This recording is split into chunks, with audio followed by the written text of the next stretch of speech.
All right, Jameis Winston was suspended for 3 games, and he issued a statement. The NFL informed me today that I will be suspended for the first 3 games of the season. First and foremost, I'd like to say I'm sorry to the Uber driver for the position I put you in. Man, not what I did to you, the position I put you in. It's uncharacteristic of me, and I genuinely apologize. It's not uncharacteristic of you. In the past 2.5 years of my life has been filled with experiences, opportunities, and events that have helped me grow, mature, and learn, including the fact that I have eliminated alcohol from my life. Alcohol is not the excuse to be a sexual predator. I know that I have to hold myself to a higher standard on and off the field, and that I have a responsibility to my family, community, and teammates to live above the platform with which God has blessed me. I apologize to my teammates, the Buccaneers organization, fans for letting them down, not being able to be out there for them for the first 3 games of the season. Disappointed in the NFL's decision. Why are you disappointed in their decision? You apologize because you did something. I understand the NFL's process. I embrace this as an opportunity to take advantage of the resources available to help me achieve the goals that I have for myself. I now look forward to putting this behind me. Well, of course you do. I don't blame you. That's not the way it works. I will continue to work hard every day to be a positive influence in my community and be the best person, teammate, and leader I can be. All right, great. Those are just words. It almost feels like to those I've offended, or if you were offended by this, I'm disappointed in the NFL's decision. He's lucky that he got 3 games there. You're lucky.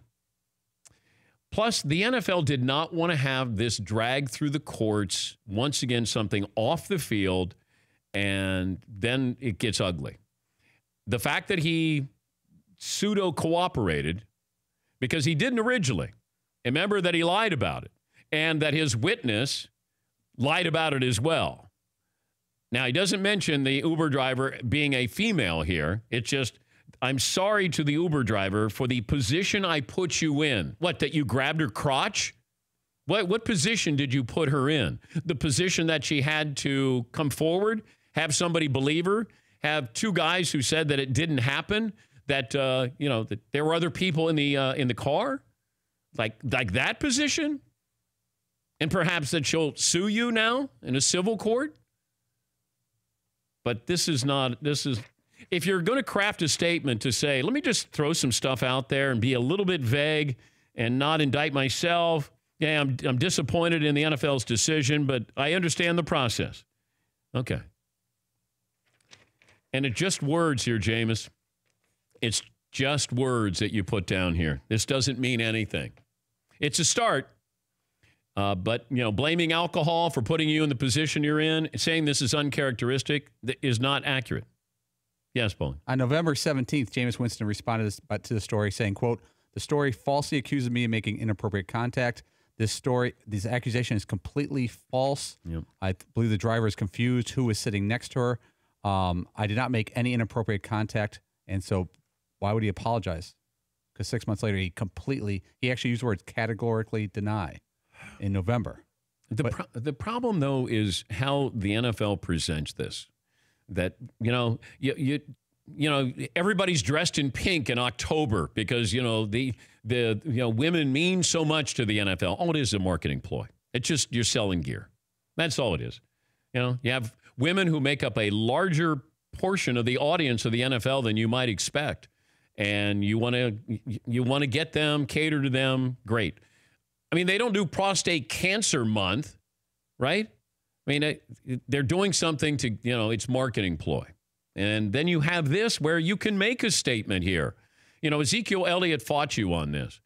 The fact that it got ugly with Ezekiel Elliott is I was told that the commissioner told Jerry Jones, don't worry about this. Don't say anything about this, and it'll blow over. Paraphrasing, that was the tone. So Jerry Jones is believing the commissioner that Ezekiel Elliott is not getting suspended. Then all of a sudden he gets suspended, and Jerry Jones wants a piece of the commissioner. He gets 6 games. Now you have Jameis Winston, who, to me, should be viewed as a repeat offender, or at least putting himself... Remember when he jumped up on the table in college and what he said? Like the vulgar description that he had there? You know that your university settled with this woman that you're accused of sexually assaulting for what, $1 million? So nothing happened? Man, you got to be on your best behavior, and somebody better grab him and just say, it's going to be over before you know it. And worst case scenario, you could be incarcerated here. Yeah, Paul. Do you think the NFL works with these players? Like with Jameis, they said, look, Jameis, we're going to give you 3 games. If you fight us, you're getting 6. If you agree to this and put out a nice, bland statement, you get 3.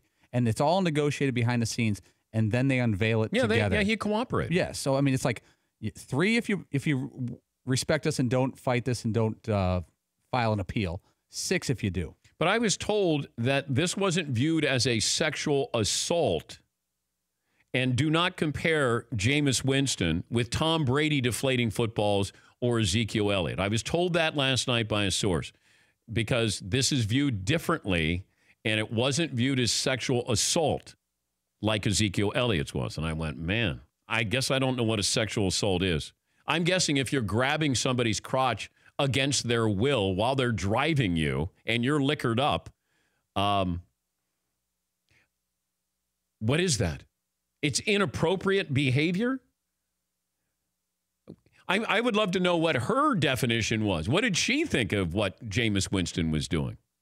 But this, you got that money, that $20 million that's coming up, $21 million with him. And if you're the Buccaneers, man, I would think long and hard about what the future is with Jameis Winston. Ton of talent. But you know what? It goes to that ratio I always talk about. How much talent do you have and how much trouble are you? And right now, the ratio is not in his benefit. It's not in his favor. For more Dan Patrick Show, tune to Audience Channel 239 on DirecTV or download the Dan Patrick Show app.